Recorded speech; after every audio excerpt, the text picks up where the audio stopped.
Amém, irmão. Jesus é o Senhor. Fico feliz de estar aqui com os irmãos mais uma vez. A gente poder compartilhar a palavra, reunir, partir o pão como igreja. Espero que logo a gente possa estar junto de novo, como a gente sempre fez, né? Está muito distante as questões remotas, mas vamos lá. Nós estamos vivendo um período da nossa vida, não só particular, mas uma questão coletiva, um período muito novo na vida de todos nós, uma situação nova que nós nunca passamos, período diferente. E essa situação que hoje nós temos vivido, como cidadão, como cristão, como pai, como filho, como patrão, como empregado, isso aqui está exigindo de nós muita cautela, muito cuidado, um viver muito sóbrio, muito vigilante nessa época que nós estamos vivendo, tá? Eu acho que os irmãos já devem ter percebido isso na experiência do dia a dia. As pessoas andam assim, parece que no limite. Parece que está tudo uma panela de pressão aí, prestes a explodir. Essa é a sensação que eu tenho. Quando você acessa as notícias, quando você resolve dar uma lida no que está acontecendo aí fora, parece que vai explodir. Está tudo no limite. E a gente só tem a orar e pedir para o Senhor, tenha misericórdia. É tanto sofrimento, seja ele de várias naturezas, que você fala, vai dar um estouro isso aí. E nós, que estamos aqui nesse cenário, nós como igreja, como os filhos de Deus inseridos nesse cenário, nós também sofremos. Somos bombardeados, seja na questão de saúde física, questão de saúde financeira, principalmente questão de saúde emocional, psicológica. A gente é influenciado, a gente é perturbado, a gente é atacado o tempo todo na nossa mente. Porque você olha para frente, você não vê muita coisa, você só vê incertezas. É tanta mentira que você não sabe em que acreditar.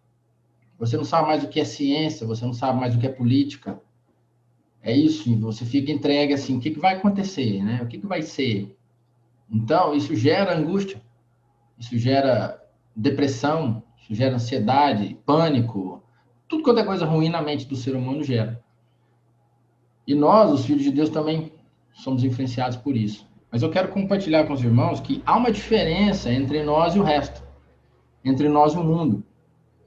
Porque nós temos um grande diferencial, que é o fato de termos nascido de novo, tá? E por termos nascido de novo, nós ganhamos a vida de Deus. Então, dentro de nós, dentro de você, dentro de mim, tem a vida de Deus. O Senhor nos deu essa vida. Para que Ele nos deu a vida? Para que a gente possa viver de maneira viva. A vida para que eu possa viver de maneira viva, de forma viva. E vencendo esse mundo que nós estamos vendo aí, ó. Nós podemos hoje, por causa dessa vida, vencer esse mundo que nós estamos sendo tão bombardeados por ele. O mundo, o tempo todo, ele tenta trabalhar em nós essa morte. Entendeu? Ele tenta sufocar essa vida. É na mente, é diante dos olhos, por meio de informação, por tempo todo a gente é bombardeado pelo mundo para que essa vida que nós temos seja sufocada, seja abafada, e você perca o ânimo, você perca a força, entendeu? Você fique desanimado, sem vida. E a única coisa, irmãos, que vai nos ajudar nessa época que nós estamos vivendo agora, é a nossa fé. É a nossa fé. Que ela é a única coisa que, conforme a palavra de Deus diz, que vence o mundo. É a nossa fé. 1 João 5,4 deixa isso claro para nós. Porque todo que é nascido de Deus vence o mundo. E esta é a vitória que vence o mundo. A nossa fé. Pronto. Todo que é nascido de Deus vence o mundo. Eu queria falar para você, irmãos, que você vence o mundo. Você pode vencer o mundo porque você é nascido de Deus. Isso já é suficiente para mudar o nosso domingo. Opa, sou nascido de Deus. Porque às vezes a experiência parece que tem sido o contrário. Parece que o mundo tem me vencido. Eu estou num baixo astral, eu estou assim, mal. Parece que o mundo é que está me subjugando. Mas a palavra de Deus vem nos lembrar o seguinte: todo que é nascido de Deus vence o mundo. Você é nascido, você vence o mundo. Não esqueça disso, tá? E a vitória que vence o mundo é a sua fé. Ela sim pode vencer o mundo. Por isso que a palavra fala: o justo viverá por fé. É assim que é o nosso viver, tá? Então a fé, irmãos, é o nosso acesso a Deus. A fé é o nosso acesso ao mundo espiritual. É por meio da nossa fé. Que o Senhor nos ajude, né? Abre os nossos olhos nessa questão aí. Quando a gente creu, esse Espírito entrou para dentro de nós, tá? Hoje nós temos essa vida de Deus. Nós só nascemos de novo porque esse Espírito entrou, essa vida entrou dentro de nós. Nosso Espírito foi regenerado e nós ganhamos essa vida nova, que é a vida de Deus. Você tem noção do que aconteceu com você, irmão? Você sabe o que significa isso no seu viver diário? O fato de você ter recebido essa vida? O que isso tem a ver com o seu viver diário? Que impacto isso deve causar no nosso viver para enfrentar isso aí que está acontecendo hoje no mundo?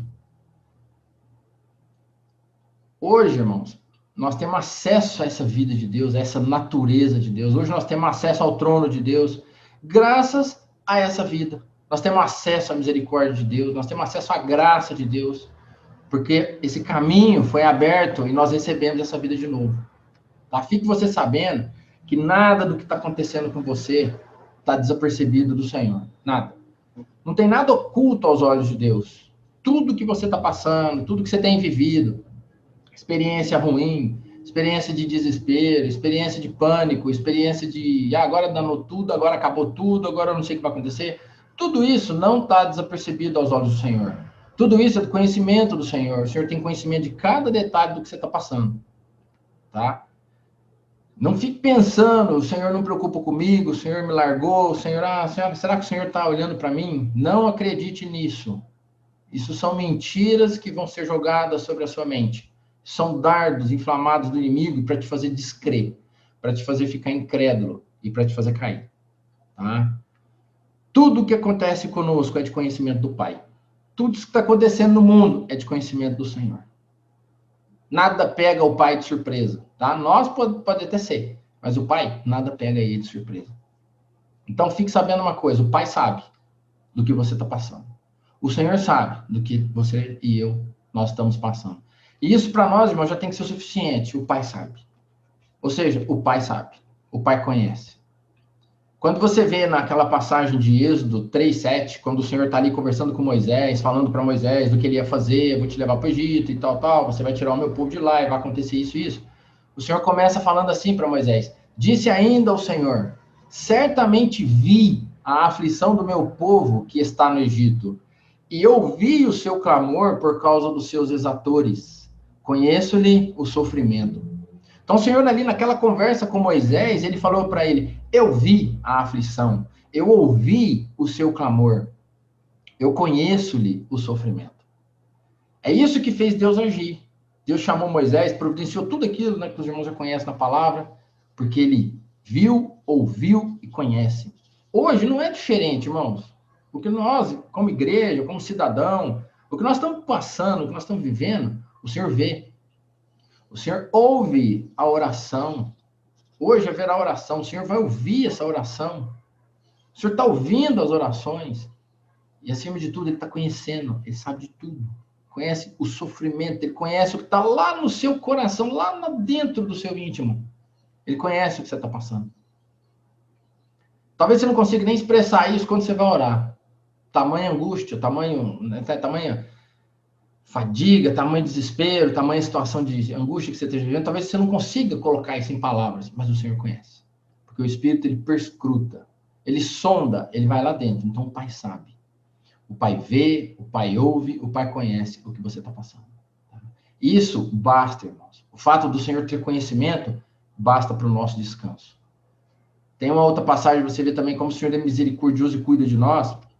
Está lá em 2 Reis, capítulo 14, quando surge Jeroboão II, né? Apesar dele fazer o que era mal perante o Senhor, a palavra deixa isso claro, o Senhor, por meio desse Jeroboão, dessa pessoa, ele trouxe alívio, trouxe socorro para Israel. A partir do 14:23, 2 Reis fala: no 15º ano de Amazias, filho de Joás, rei de Judá, começou a reinar em Samaria Jeroboão, filho de Jeoás, rei de Israel. E reinou 41 anos. E olha só, ele fez o que era mal perante o Senhor. Jamais se apartou de nenhum dos pecados de Jeroboão, filho de Nebate, que fez pecar a Israel. Restabeleceu ele os limites de Israel, desde a entrada de Amate até o mar da planície, segundo a palavra do Senhor, Deus de Israel, a qual falara por intermédio do seu servo Jonas, filho de Amitai, o profeta, o qual era de Gat-Hefer. 26 fala: porque viu o Senhor que a aflição de Israel era muito amarga, porque não havia nem escravo, nem livre, nem quem socorresse a Israel. Apesar de Jeroboão estar fazendo o que era mal, o Senhor viu a aflição do povo e usou essa pessoa, ainda que estava fazendo o que é errado, para trazer alívio, para trazer salvação, para trazer amparo, entendeu? Para trazer esperança para o povo de Israel. Porque o Senhor viu.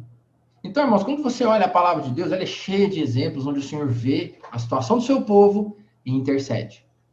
E age em favor.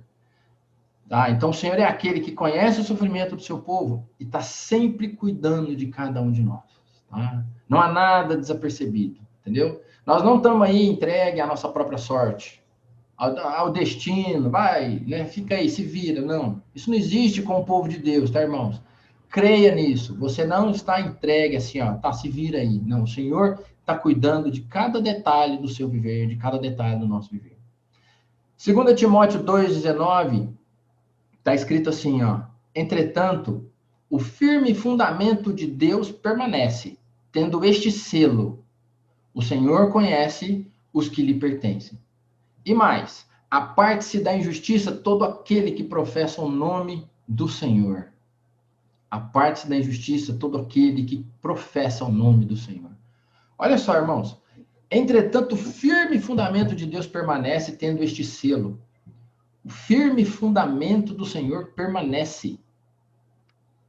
Esse fundamento, ele tem um selo. Ele tem um selo. Sabe o que é? O Senhor te conhece. Então, quando você estiver passando aí, quando a mente começar a ser bombardeada, quando a gente achar que não vai dar conta, quando o desespero chegar mesmo, quando a situação for opressora, abra a palavra de Deus, vai lá em 2 Timóteo 2,19 e ore e leia isso, esse versículo. O firme fundamento de Deus permanece e tem um selo. O Senhor conhece os que lhe pertencem. O Senhor me conhece. Amém. Creia nisso, irmãos. O Senhor te conhece. Ele sabe quem é você, tá? Não é assim, o Senhor conhece o povo dele de uma forma geral. Ele conhece os que lhe pertencem. Ele conhece individualmente, um a um. Que a nossa fé, irmão, possa ser renovada nisso, tá, irmãos? A gente possa crer nisso com convicção. Para ajudar a gente a viver pela fé numa época em que nós estamos precisando muito dessa realidade, tá? Nós somos especiais. Nós somos diferentes do mundo. Nós somos guardados para sempre pelo Senhor. Tá? O Senhor nos guarda. Quando você olha a realidade que o Senhor nos introduziu em Efésios 1, ali no capítulo 1, versículo 3, 4, 5, fala: bendito Deus e Pai de nosso Senhor Jesus Cristo, que nos tem abençoado com toda sorte de bênção espiritual nas regiões celestiais, em Cristo. Assim como nos escolheu nele antes da fundação do mundo, para sermos santos e irrepreensíveis perante ele. E em amor nos predestinou para ele, para a adoção de filhos, por meio de Jesus Cristo, segundo o beneplácito da sua vontade. Olha só, essa é a nossa realidade hoje, irmãos. Você foi abençoado com toda a sorte de bênção espiritual, você foi escolhido para ser santo, você foi escolhido para ser irrepreensível, o Senhor te predestinou para ele. Você percebe como ele tem um cuidado especial com cada um de nós? Então não acredita, não dê bola para os seus sentimentos, não, tá? Não acredita naquilo que você está sentindo, não. Porque muitas vezes, na maioria das vezes, eles são enganosos, eles vêm para te derrubar. Então, o nosso coração, fala em Jeremias, que ele é desesperadamente corrupto. Ele é enganoso. Então, a gente tem certos sentimentos. Tem hora que fala, acabou, o Senhor me abandonou. O que vai ser de mim? Não, não crê nisso, não. Não crê nesse tipo de sentimento. Tá? Mas isso é mentiroso. Isso vem para te derrubar. Isso vem para te jogar em depressão, vem para acabar com a sua fé, para acabar com a sua alegria. Não crê nisso, não. Crê na palavra. Tá? Abra a palavra, que é a única coisa que nós temos certeza que é verdade. É a palavra de Deus. Nós precisamos orar ao Senhor. Né? Ainda em Efésios, capítulo 1, versículo 18 e 19, que a gente possa orar ao Senhor, como está escrito ali, ó, iluminados os olhos do vosso coração, né, para saberdes qual é a esperança do seu chamamento, qual a riqueza da glória da sua herança nos santos, e qual a suprema grandeza do seu poder para com os que cremos, segundo a eficácia da força do seu poder. Irmãos, quero pedir para o Senhor, Senhor, ilumine os olhos do meu coração. Ilumine os olhos do meu coração para saber, para que eu saiba, irmão, para que eu venha saber, tenha conhecimento, e esse conhecimento venha mudar o meu viver. Qual é a esperança do meu chamamento? Ele me chamou, ele chamou você. Nós somos chamados. Qual é a riqueza dessa glória? E qual é essa suprema grandeza do seu poder para com os que cremos? Irmãos, há um poder de Deus sobre você. Você sabia disso? Há um poder de Deus sobre nós. Esse poder ele é extremamente grande. Às vezes a gente esquece desse detalhe, mas há um poder de Deus. Esse poder vence a morte, vence tudo. Quer dizer, o pior de todos é a morte, e ele vence. Por isso que lá em João 1,12 fala, mas a todos quantos o receberam, deu-lhes o poder de serem feitos filhos de Deus. Você, como é filho, foi dado a você esse poder, foi operado na sua vida um poder, a saber, os que creem, aos que creem no seu nome. Por isso a necessidade de crer na palavra, irmão. Nesse momento que nós estamos vivendo, é indispensável crer na palavra de Deus. Indispensável. O nosso coração ele precisa ser iluminado. E a palavra fala, iluminado os olhos do nosso coração. Nosso coração precisa de luz. Você sabia, irmão, que o seu coração tem olhos?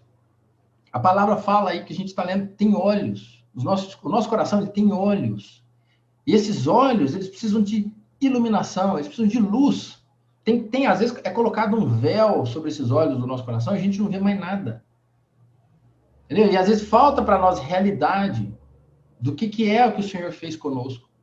Os nossos olhos, os olhos do nosso coração precisam ser clarificados. Tem que tirar esse véu para a gente ter convicção, tá? Convicção. Para onde que esses olhos do nosso coração hoje têm olhado? Para onde que o nosso coração tem olhos? Vocês viram aí, iluminados os olhos do vosso coração. Para onde que onde os olhos do nosso coração estão olhando para onde? Nessa época. Está olhando para onde? Para onde que ele está olhando, entendeu? O que ele anda vendo? Às vezes o nosso coração pode estar olhando as nossas falhas, pode estar olhando os nossos erros, pode estar olhando a incerteza do futuro, entendeu? E aí a gente entra em desespero. Às vezes o nosso coração pode estar olhando para isso. Mas o nosso coração precisa olhar para onde? Ele precisa olhar para aquilo que Deus é. Precisa olhar para aquilo que Deus fez. Precisa olhar para aquilo que Deus fez comigo, com você, para onde Ele nos introduziu, que realidade Ele nos colocou. Ele precisa olhar para a esperança do nosso chamamento. É para isso que os olhos do nosso coração têm que olhar. O nosso coração tem que olhar para o poder de Deus. É isso que vai trazer salvação para nós. Então, onde que o olho do nosso coração, os olhos do nosso coração estão olhando? Para cá ou para lá? Nós temos que olhar para o Senhor. Esse é o lugar adequado para a gente estar olhando. Olhando firmemente para o autor e consumador da nossa fé. Então, a melhor maneira de permanecer firme, irmão, sempre é guardando no nosso coração a palavra de Deus, tá? É guardar a palavra de Deus no nosso coração. Por isso que nós temos hoje tudo o que nós precisamos. O Senhor já preparou tudo o que nós precisamos. 2 Tessalonicenses 2,15 fala assim, pois, irmãos, permanecer firmes e guardai as tradições que vos foram ensinadas, seja por palavra, seja por epístola nossa. Permanecer firmes e guardai as tradições que vos foram ensinadas. Que o Senhor ilumine o nosso coração, tá? Para a gente guardar tudo o que nós já temos recebido do Senhor. Guardar mesmo, não é guardar para ter conhecimento apenas, é guardar para isso ser vida no nosso viver, no nosso dia a dia, para que quando vier as perturbações, a gente possa abrir o depósito, tirar a palavra de Deus e resistir firme ao inimigo. É para isso. A palavra tem que ser viva na experiência diária. Tá certo, meus? Tem uma parábola em Mateus, capítulo 21, a partir do versículo 33, Mateus 21, diz assim, eu quero ler para os irmãos alguns versículos. Mateus 21 fala, atentai noutra parábola. Havia um homem, dono de casa, que plantou uma vinha, cerrou-a de uma sebe, construiu nela um lagar, edificou-lhe uma torre e arrendou-a a uns lavradores. Depois se ausentou do país. Ao tempo da colheita, enviou os seus servos aos lavradores para receber os frutos que lhe tocavam. E os lavradores, agarrando os servos, espancaram a um, mataram o outro e a outro apedrejaram. Enviou ainda outros servos em maior número e trataram-nos da mesma sorte. E por último enviou-lhes o seu próprio filho, dizendo, a meu filho respeitarão. Mas os lavradores, vendo o filho, disseram entre si, este é o herdeiro, ora, vamos, Matemo-lo e apoderemo-nos da sua herança. E agarrando-o, lançaram-no fora da vinha e o mataram. Quando, pois, vier o senhor da vinha, que fará aqueles lavradores? Responderam-lhe, fará perecer horrivelmente a estes malvados e arrendará a vinha a outros lavradores que lhe remetam os frutos nos seus devidos tempos. Perguntou-lhe Jesus, nunca lestes nas Escrituras a pedra que os construtores rejeitaram? Essa veio a ser a principal pedra angular? Isso procede do Senhor e é maravilhoso aos nossos olhos? Portanto, vos digo que o reino de Deus vos será tirado e será entregue a um povo que lhe produza os respectivos frutos. Até aí, por enquanto. Irmãos, essa parábola aí mostra que foi plantada uma vinha. E eu quero abordar com os irmãos aí, no início dessa parábola, 3 questões. Versículo 33 fala, havia um homem dono de casa que plantou uma vinha. Primeiro, plantou uma vinha. Depois, cercou-a de uma sebe. E depois, arrendou-a a uns lavradores. Plantou uma vinha, cercou com uma sebe e arrendou aos lavradores. Plantou uma vinha. Lá em Jeremias 2, 21, está escrito assim, eu mesmo te plantei como vide excelente, da semente mais pura. Eu mesmo te plantei como vide excelente, da semente mais pura. Irmãos, nós fomos gerados com a morte, pela morte e ressurreição do Senhor. Ou seja, nós somos gerados da semente mais pura. Quem é essa semente? É Cristo. É a primeira semente, é aquela mais pura, é aquela que caindo no solo não fica só, mas morre e produz, gera muito fruto. Então, você, irmãos, e eu, nós somos gerados dele. Nós somos gerados da semente mais pura que tem. Você foi gerado da vontade de Deus. Você não foi gerado da vontade dos homens. Você não foi gerado da vontade da carne nem do sangue, mas foi gerado da vontade de Deus. Está lá em João 1,13. Mas os quais não nasceram do sangue, nem da vontade da carne, nem da vontade do homem, mas de Deus. Então você e eu, irmão, nós somos gerados do alto. Nós somos gerados do alto. Então ele plantou uma vinha. Ele gerou essa vinha. É do alto, tá? Não esqueça disso. É aquele grão que caiu na terra e não ficou só. Ele morreu e gerou muito fruto, conforme João 12, 24. E você é esse fruto que o Senhor produziu por meio da morte dele. Você e eu, nós somos esse fruto. Não esqueça disso, irmão. Você é fruto da morte do Senhor. Você é fruto do Senhor. Nosso viver é resultado do fruto que o Senhor deu um dia, na sua morte, na cruz do Calvário, tá? Então, plantou uma vinha. Depois fala, cercou-a de uma sebe. Os irmãos sabem o que é sebe? Sebe é uma cerca de plantas, né? Fala cerca viva. São arbustos, ramos secos, que é usado para proteger as fazendas, a casa, certos locais que você quer proteger para não fazer muro, faz cerca viva. Sebe, são cercas vivas, cercas de planta mesmo. Isso é sebe. Qual que é a finalidade de uma sebe? Proteção. Qual a finalidade de uma cerca ali? Para proteger. Você guarda, você faz uma cerca em volta de algo que você quer proteger. Então fique sabendo de uma coisa. Você que foi gerado, que foi plantado pelo Senhor, você está protegido. Tá? Você foi cercado pela proteção de Deus. Você foi cercado pela proteção do Senhor. Cercou-a com uma sebe. Eu e você, irmão, nós estamos cercados, nós estamos guardados, nós estamos escondidos no Senhor. Por isso que o salmista, em Salmo 91, fala, o que habita no esconderijo do Altíssimo, é lá onde nós habitamos, é lá no esconderijo, lá na proteção do Altíssimo, o que habita ali nessa proteção do Altíssimo, e descansa à sombra do Onipotente, ele diz assim ao Senhor, meu refúgio, meu baluarte, Deus meu, em quem confio. Claro que só resta nos dizer isso. Porque na hora que eu vejo que eu estou no esconderijo, que eu estou habitando ali no esconderijo, ali na sombra do Onipotente, quando eu vejo que eu estou protegido, que eu estou cercado pelo Senhor, meu refúgio, meu baluarte, meu Deus, né? Em quem confio. É essa a reação do nosso coração. Você está escondido no Altíssimo, tá? Nada pode tocar você, irmãos, sem a permissão do Senhor. Fique ciente disso, irmãos. Nada pode tocar em você sem que o Senhor permita. Então, se está acontecendo alguma coisa ruim no seu viver, descanse, porque o Senhor sabe. Tem ali a vontade permissiva do Senhor. O Senhor conhece o que você está passando. Não está assim, Senhor, eu estou aqui, me socorra, Senhor. Não. O Senhor tem conhecimento daquilo, tá? O Senhor tem conhecimento de tudo aquilo. Tudo aquilo. Porque você está escondido nele. Lá em Colossenses 3 fala assim, né? Porque morrestes e a vossa vida está oculta juntamente com Cristo em Deus. A sua vida, irmãos, ela está oculta, ela está escondida juntamente com Cristo em Deus. Você está escondido em Deus. O mundo não pode te ver e não pode te tocar. Guarda isso no coração. O mundo não pode te tocar. Se o Senhor não permitir, nada acontece conosco, nada. Porque nós somos guardados, cercados por essa sebe do Senhor. Tá bom? Guarde isso no seu coração. O Senhor conhece os que lhe pertencem. Não fomos entregues aí, não. Você precisa crer nisso, confiar nisso, tá? Confiar nisso, eu sou guardado.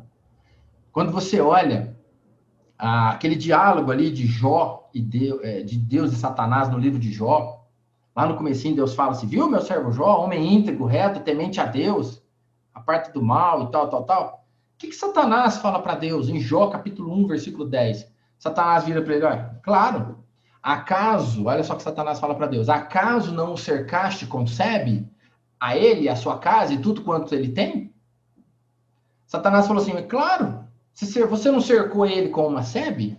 Você não cercou tudo, ele, a casa e tudo que ele tem? Quer dizer, Satanás estava falando assim, eu não posso fazer nada, você cercou ele. Aí Satanás vai fazer, mas o Senhor fala, então, o Senhor permitiu. Porque se não for permitido, irmãos, não acontece nada com você. Daí, eu estou contando isso para os irmãos saberem que a situação que você está passando, ela é do conhecimento de Deus, porque houve permissão de Deus. A vida do cristão não tem destino, não tem coincidência, não tem sorte. A vida do cristão, dos filhos de Deus, tem propósito. A nossa vida tem soberana vontade de Deus. Isso é que tem. Porque o Senhor quer um fim proveitoso para nós. Então, dependendo do que eu esteja passando, o Senhor sabe. Porque senão, como eu estou cercado, jamais aquilo teria me alcançado, me atingido. Tá? Então, ele cercou-a com uma sebe. Não esqueça disso. E aí fala, e arrendou a uns lavradores. O fato de arrendar para os lavradores, depois, e vir receber os frutos, indica que o objetivo final de tudo isso aqui são os frutos. Claro, o Senhor, ele planta, ele cerca, espera os frutos. Cadê os frutos? Então, o Senhor plantou, protegeu e deseja os frutos.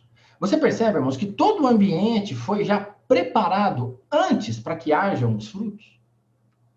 O Senhor plantou, cuidou, quer dizer, tem um ambiente preparado antes, previamente, para que haja frutos. Tá? E aí eu pergunto, quais são os frutos? A palavra de Deus responde para nós. Gálatas 5, nós temos a resposta. 5, 22, 23 fala, mas o fruto do Espírito é amor, alegria, paz, longanimidade, benignidade, bondade, fidelidade, mansidão, domínio próprio. Contra essas coisas não há lei. Ali foram trazidos para nós 9, né? 9 adjetivos desse fruto. Engraçado que a gente fala, os frutos do Espírito. Não, aqui fala no singular. Mas o fruto do Espírito é. Não fala assim, os frutos do Espírito são. Mas os frutos do Espírito é. Isso mostra que esses 9 adjetivos é como se fosse um pacote. É um combo. É uma coisa só. Porque não tem como eu falar assim que eu tenho alegria, paz, se eu não for manso. Como é que eu tenho alegria se eu não sou manso? Como é que eu tenho amor se eu não sou manso? Entendeu? Como é que eu tenho bondade se eu não tiver domínio próprio? Como é que eu tenho benignidade se eu não tenho domínio próprio? Então não tem como ter um e não ter outro. Isso aqui é um pacote. Esse pacote desse fruto, ele vem por meio do Espírito. Todos esses frutos, né, todos esses adjetivos desse fruto, eles estão ligados à vida de Deus que você ganhou. Está ligado isso tudo aqui, irmãos, ao fluir dessa vida de Deus em nós. Então, eu preciso na minha vida, você e eu, irmãos, nós precisamos no nosso viver desse fluir da vida de Deus. Nós precisamos desse fluir da vida de Deus. Para que essa vida fluindo, aí sim, esses frutos surjam no nosso viver diário. Então, irmãos, ó, são tantas coisas hoje que nos perturbam, tanta coisa que nos deixa indignados, revoltados. Você vê tanta notícia aí que te deixa assim, né, indignado, que essa situação gera em nós, assim, ela barra esse fluir da vida, sabe? Isso impede que essa vida flua na nossa experiência. E às vezes essas características desse fruto, às vezes não são vistas em nós. Porque nós somos o tempo todo bombardeados pelo mundo. Então nós precisamos ter sempre estar sempre em estado de vigilância, tá?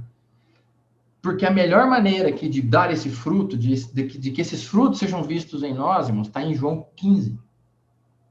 João 15. A partir do versículo 4 fala assim: permanecei em mim e eu permanecerei em vós. Olha agora que importante e que está escrito aqui na palavra. Como não pode o ramo produzir fruto de si mesmo, se não permanecer na videira, assim nem vós o podeis dar, se não permanecerdes em mim. O que o Senhor estava falando ali? Ele falou, olha, o fruto, o ramo não vai produzir fruto de si mesmo. O ramo só produz fruto porque está ligado na videira. Aí ele fala assim, assim nem vós podeis, se não permanecerdes em mim. Irmão, não tem como, no meu viver, no viver do André aqui, ter fruto se eu não estiver permanecendo no Senhor. Não tem como. Porque o fruto não é algo que eu produzo. O fruto não é algo que eu faço. O fruto não tem origem em mim. O fruto tem origem na videira. O fruto é uma consequência do fluir dessa vida em mim. Então, o segredo do fruto está na minha permanência nessa videira. A minha e a sua salvação, irmãos, está nessa permanência dessa videira aí. É aí que eu tenho que permanecer para que os frutos surjam. Se não está tendo fruto hoje no nosso viver, se as pessoas quando olham não vê nada disso, se eu não me alimento nem desses frutos no meu viver, o problema está na permanência. O problema está ali, na permanência. Olha só, João ainda, o versículo 5 fala, eu sou, 15:5, eu sou a videira, vós os ramos. Quem permanece em mim e eu nele, esse dá muito fruto, porque sem mim nada podeis fazer. Irmão, sem o Senhor, fruto vai ser fruto de carne, fruto de obra, fruto do meu lado bom, fruto do conhecimento do bem e do mal, vai ser um monte de coisa, mas não vai ser o fruto do Espírito. Não vai ser o fruto da árvore da vida, entendeu? Você olha uma fruta, uma fruta qualquer, manga, uva, goiaba, qualquer coisa, ela não se faz força nenhuma, aquela fruta apenas aparece. Quem está trabalhando ali é a árvore em si, que está com as raízes, está processo de fotossíntese, está fazendo todo aquele processo para que lá na pontinha do seu ramo surja o fruto. O fruto, ele é uma consequência natural, uma consequência final. Então, na nossa experiência cristã, frutos também serão. Então, quando o Senhor vem para colher esses frutos, irmão, é porque ele já plantou a vinha, ele já protegeu essa vinha. É natural que agora surjam os frutos, tá? É natural que isso apareça. Então, olha só, quando fala que vós sois os ramos, fala assim, eu sou a videira, vós os ramos. O fato do Senhor falar que você é ramo indica que nós somos a extensão do Senhor. Nós não somos a videira é Ele. Eu sou a videira verdadeira. Nós somos apenas essa extensão. Nós somos a extensão. O segredo de dar esse fruto é a permanência nessa videira. Nós somos a extensão do Senhor. Tá? O reflexo, a consequência, a manifestação.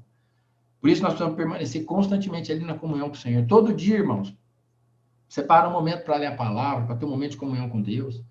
Né? Ao longo do dia, lembre dos versículos que você leu, faça as suas orações no interior, tenha comunhão com os irmãos, cante um hino. Isso é o tempo todo você está ali trabalhando a sua vida interior para que ela possa estar fluindo e estar subjugando a sua mente de forma santa, porque senão a sua mente vai ser subjugada de forma pecaminosa, de forma perturbadora. Tá? Isso vai dar para nós, irmãos, um viver santo. Lembre-se que domínio próprio é uma dessas características desse fruto. Porque às vezes a gente chuta tudo, né? Faz o que não deve, fala o que não deve, manifesta a pior expressão do cristão não, do homem natural. A gente manifesta o que há de pior em nós, no nosso viver, no trabalho, a gente conversa ríspido com os outros. Irmãos, isso não é fruto, isso não é característica de fruto. Se o nosso viver está assim, nós vamos falar, Senhor, tem misericórdia de mim, me restaura, né? Volta para aquilo que é natural. E aí lá no versículo 43 fala, portanto vos digo que o reino de Deus vos será tirado e será entregue a um povo que lhes produz os respectivos frutos. Nós sabemos, os irmãos viram aí ao longo da semana, no Alimento Diário, que foi tirado dos judeus e entregue para nós, a igreja. Foi tirado dos judeus, que o Senhor entregou isso tudo para ele, que veio para o que era seu, mas o Senhor não recebeu. Quer dizer, foi tirado dele, entregue para a igreja, mas foi entregue para você. Então, você foi plantado e você vai gerar esse fruto. Você também cultiva esse fruto, tanto no seu viver, quanto no viver coletivo dos irmãos, no apacentamento, no pastoreamento, na comunhão com os irmãos. E o Senhor fala, vai ser entregue para aquele que produza os seus respectivos frutos. O Senhor conta que esse fruto será produzido em nós. O Senhor tirou do povo judeu e trouxe para nós, o Senhor se voltou para os gentios, porque ele sabe que por meio de nós ele vai colher frutos. Lá ele já viu que não colhe, mas aqui, no meio do povo de Deus, no meio da igreja, ele fala, eu vou colher os frutos. Então hoje nós somos essa igreja de forma especial. Tá? Por isso que em 1 Pedro 2 fala, versículo 9 fala, que vós sois raça eleita, é um sacerdócio real, uma nação santa, é povo de propriedade exclusiva de Deus, a fim de proclamar das virtudes daquele que vos chamou das trevas, você foi chamado das trevas para a sua maravilhosa luz. Essa é a realidade que o Senhor fez com você, porque ele sabe que vai ter fruto agora, entendeu? Ele já preparou tudo, ele te plantou, ele te cercou, ele te protegeu, ele fala, agora vai ter fruto. Porque olha só, vós sim que antes não erais povo, mas agora sois povo de Deus. Não tinhas alcançado misericórdia, mas agora alcançaste misericórdia. Foi entregue para nós somos agora essa vinha. Amados, estou lendo ainda em 1 Pedro, irmãos, agora versículo 11, 2:11. Amados, exorto-vos como peregrinos e forasteiros que sois, a vos absterdes das paixões carnais que fazem guerra contra a vossa alma. Fazem guerra contra a alma. Olha só, irmãos, as paixões carnais, quando a gente dá bola para elas, quando a gente alimenta elas, elas vão guerrear contra a nossa alma, que vai pegar a mente, a vontade, a emoção.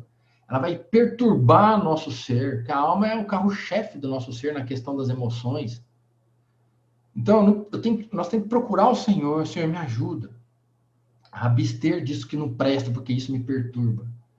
E aí, continuando no versículo 2, né, que fazem guerra contra a vossa alma, mantendo exemplar o vosso procedimento no meio dos gentios, para que naquilo que falam contra vós outros, como de malfeitores, observando-vos em vossas boas obras, glorifiquem a Deus no dia da visitação.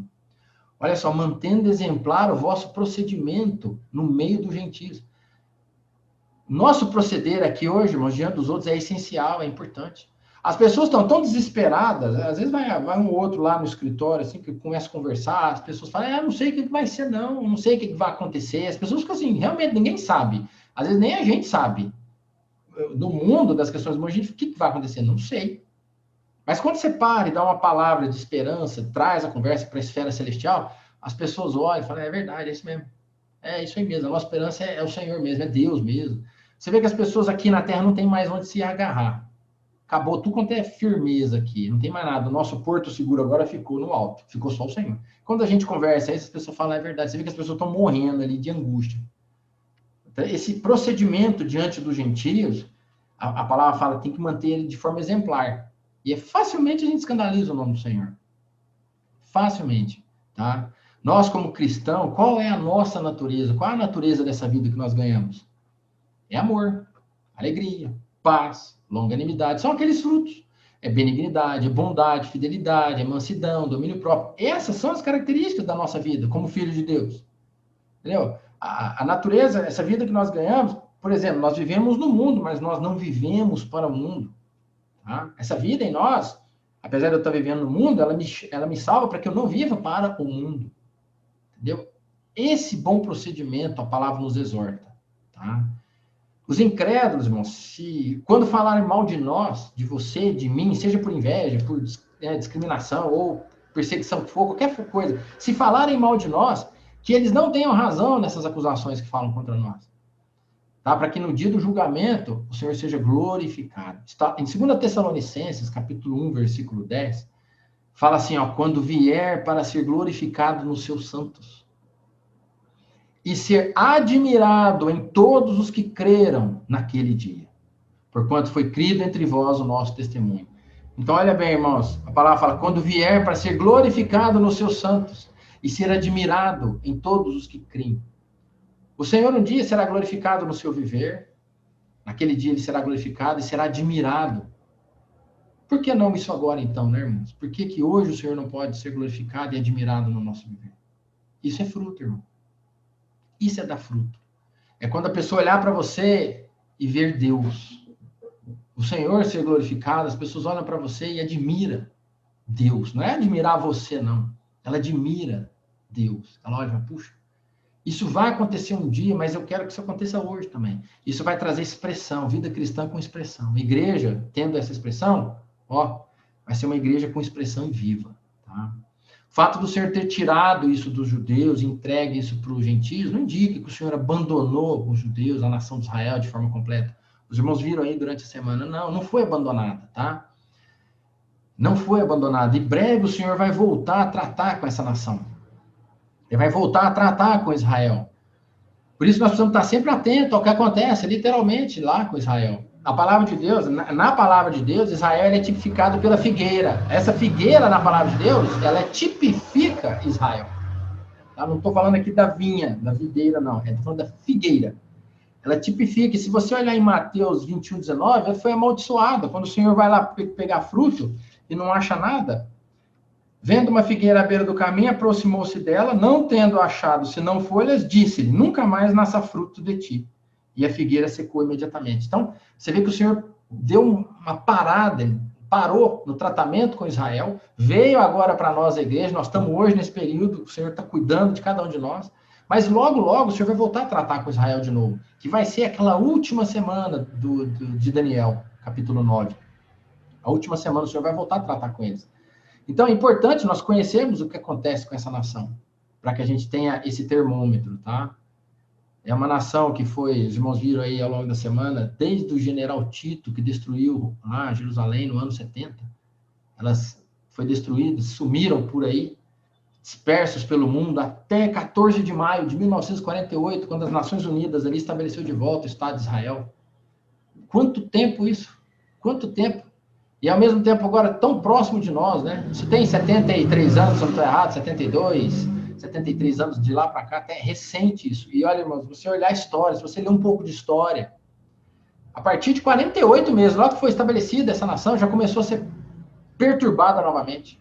Entendeu? O ramo brotou novamente nesse período, o Senhor voltou, né, a restaurar novamente, surgimento das folhas de novo dessa figueira. Ela começou a brotar de novo em 48, essa figueira começou a brotar novamente, já começaram novamente os ataques. Em 48, ali no final de 48 para 49, já começou a sofrer ataque dos árabes novamente. Quer dizer, desde que foi restaurada, essa nação sofre ataque, acusação, guerra, ameaça, calúnia, perseguição, o tempo todo. Se você olha na mídia, Israel é o tempo todo criado contra ela uma narrativa negativa. A França tem um antissemitismo terrível contra o judeu. Não é à toa que Hitler conseguiu fazer o que fez antes desse Estado ser restaurado. Ele culpou esse povo. Aí o Estado foi restaurado, a culpa, o povo ainda continua culpando. Então, você olha, é uma nação que sofre, sofre, sofre, só não foi extinta porque Deus tem um propósito com esse povo ainda, tá, irmãos? A Síria, o presidente da Síria, não lembro qual que era, falava assim que Israel é uma terra de uma bomba só.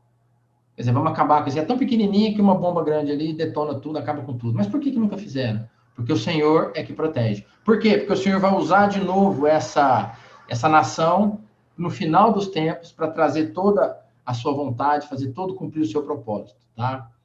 Quando você olha, dá uma buscada na internet, você vai ver o que essa nação sofre desde quando foi restaurada. Eu procurei esses dias, eu achei 14 conflitos, desde 48 até 2014. São conflitos assim, o tempo todo, conflitos que duram 2 anos, 1 ano, e teve um aí que é a Guerra dos 6 Dias. É um caso milagroso, aí você vê pouco dessa história contada. A mídia quase não conta isso, porque isso é uma questão de milagre. Você vê ali Deus guardando aquela nação. Por quê? Porque Deus tem um propósito naquela nação, tá? Deus tem. E lá em Daniel 9, 27, eu já estou finalizando, irmãos, lá fala assim que ele fará firme aliança com muitos, por 1 semana. Aqui nós sabemos que a semana de 7 dias, nós sabemos que aqui essa semana tipifica anos, né? Então, uma aliança de 7 anos. Na metade da semana fará cessar o sacrifício e a oferta de manjares. Sobre as asas das abominações virá o assolador, até que a destruição que está determinada se derrame sobre ele. Então, os irmãos têm já conhecimento disso. Será feito no final dos tempos, quando o anticristo surgir, esse líder político, ele vai fazer um pacto de paz, um tratado de paz com Israel, de 7 anos. E aqui fala, por uma semana, e na metade da semana fará cessar o sacrifício. Se está escrito que fará cessar o sacrifício, indica que o templo já vai ter sido restaurado. Porque o sacrifício ele é feito ali no templo, né, no ato exterior. Então, ele vai estar restaurado e vai estar sendo usado para essa finalidade. O ano passado, em 2020, Israel fez um tratado de paz, um acordo de paz com os árabes. Foi feito. Mas você fala, já é? Não, não é, porque nesse tratado não estava estipulado que o templo poderia ser restaurado, não estava estipulado essa volta do sacrifício. Então você olha aqui e fala, bom, não é ainda o tratado. Então a gente fica assim, sempre vendo esse cenário político, sempre de olho no que acontece em Israel, para a gente ter noção dos tempos que nós estamos vivendo e como está próxima a volta do Senhor.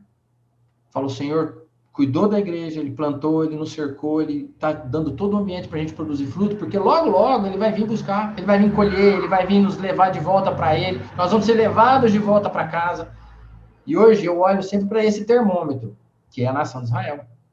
Essa aliança são os últimos 7 anos, irmãos, da nossa era. Eu particularmente acredito que nós estamos vivendo talvez a última década da igreja nessa terra. Essa é uma esperança que eu, André, tenho. Nós estejamos vivendo essa última década da igreja aqui na Terra.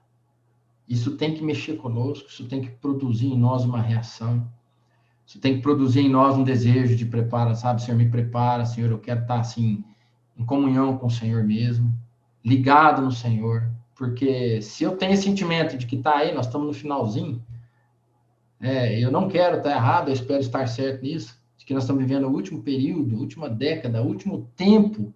Não tem tempo para nada mais, tá? Quando o Senhor falou para ele, constrói a arca, ele construiu. Quando o Senhor falou para ele, entra aí, que eu vou daqui 7 dias jogar a chuva pela terra. Imagina o sentimento dele, não tem mais tempo, tenho que entrar, vou acabar isso aqui e vou entrar, porque vai acabar tudo. Ele tinha um sentimento assim, está chegando. E hoje esse sentimento tem que haver em nós, irmãos, está chegando. Esse momento da volta do Senhor, ele está chegando. E isso tem que mexer comigo. O quanto eu estou enraizado com esse mundo? O quanto eu estou gostando desse mundo, o quanto eu estou curtindo esse mundo. Eu preciso ter isso no coração, Senhor. Tire isso de mim, tire isso de mim. Eu quero estar curtindo o Senhor, as coisas do Senhor, buscando e pensando nas coisas lá do alto. Tá? E quando a gente olha para a experiência, pode ser que a gente fique, puxa, mas eu estou mal mesmo. Irmãos, não olha para a sua experiência, não. Olha para a esperança do seu chamamento, tá? Olha para onde você foi colocado, que é as regiões celestes. Olha para aquilo que o Senhor fez na sua vida. E fique aí só desfrutando do Senhor. E enquanto as coisas estão acontecendo, você está apercebido. Né? A gente precisa estar vigilante, olhando tudo o que está acontecendo. Tá? Tudo. Por isso que fala em Mateus 24, 32, fala, aprendei, pois, a parábola da figueira. Quando já os seus ramos se renovam e as folhas brotam, sabeis que está próximo o verão. Assim também vós, quando virdes todas essas coisas, as coisas estão escritas lá em Mateus 24, versículo 4, 5, 6, 7, 8, 9, 10, que vocês vão ler ali. Quando virdes todas essas coisas, sabeis que está próximo às portas. Então, eu creio que esse sentimento não é só meu, eu creio que esse sentimento é da igreja toda, existe um clamor no nosso interior de que o Senhor está próximo, a volta do Senhor está próxima. Então, que haja no nosso coração o preparar. Senhor, se a minha raiz está lançada no mundo, eu quero arrancar e lançar no Senhor. Se eu estou amando o mundo, eu quero amar o Senhor. Se o mundo está me subjugando, não, eu é que vou subjugar esse mundo. Eu vou trabalhar, vou acordar cedo, vou fazer meu trabalho, vou viver a vida normal, vamos prosseguir. Mas eu nunca vou amar esse mundo, eu não quero me manter nisso. O salário melhorou, talvez fui promovido, enquanto muitos perdem emprego, a coisa ficou boa para o meu lado. Mesmo assim, eu não quero amar esse mundo, porque eu sei que isso aqui vai ser destruído logo, isso aqui tudo vai ficar aí. Eu quero ser levado, eu quero amar mais e mais para ser tirado daqui antes de todas as angústias que virão sobre essa terra. Essa é a nossa esperança, irmãos. Portanto, vigiai, né? Fala o versículo 42 de Mateus 24. Portanto, vigiai, porque não sabeis em que dia vem o Senhor. O dia, realmente, nós não sabemos. O dia, a hora, nós não sabemos. Mas o tempo, nós podemos saber. O tempo nós podemos saber. Nós sabemos que logo, logo vai surgir uma pessoa que vai restaurar certas coisas, né? Que vai trazer uma paz e segurança momentânea nessa terra. E aí vai andar dizendo paz e segurança. Provavelmente isso vai acontecer em breve, irmãos. Em breve, isso vai surgir. Esse anticristo vai surgir. O cenário já está tudo pronto, ele só precisa se manifestar. Ele vai surgir e fazer tudo isso. E essa paz e segurança vai durar pouco tempo. Então, que o Senhor nos ajude a ter esse coração de vigilância. Tá? Eu agradeço ao Senhor a oportunidade de poder compartilhar isso com os irmãos. Isso é um sentimento que eu tenho. Vamos nos apegar cada vez mais ao Senhor, sabendo que está próximo, tá? Assim, a nossa jornada, a nossa carreira está no finzinho. Está ali no finzinho, reta final para chegar. O Senhor abençoe o coração dos irmãos, dê paz, tranquilidade para cada um dos irmãos. Eu sei que tem irmãos que têm passado por ansiedade, por tribulação, por medo, por angústia, tem tido todo tipo de sentimento ruim, tem tido todo tipo de pensamento ruim. Sei que isso tem sobrevindo, sim, sobre cada um dos irmãos. E olha, irmãos, eu não sou isento disso não, tá? Eu quero que vocês me lembrem de tudo que eu falei para vocês aqui também, porque eu preciso ouvir isso, lembrar disso. Quando eu estava preparando essa palavra, fui muito ajudado. Falei, Senhor, obrigado, porque eu preciso lembrar disso aqui. São coisas que a gente sabe, mas no dia a dia a gente esquece. Por falta de ruminar e pensar direto nisso, a gente acaba esquecendo. Nós somos gerados por Deus, cercados pelo Senhor, para que a extensão do Senhor seja manifestada em nós, a expressão do Senhor seja manifestada em nós. Que o Senhor consiga esse objetivo, tá? Que os olhos do nosso coração sejam iluminados. Que o Senhor nos abençoe nesse dia, nesse domingo, nessa semana que está começando, e que, quem sabe, seja uma semana bem melhor que a que acabou. Amém? Que o Senhor nos guarde, irmãos, com a nossa fé sendo fortalecida. Jesus é o Senhor. Amém.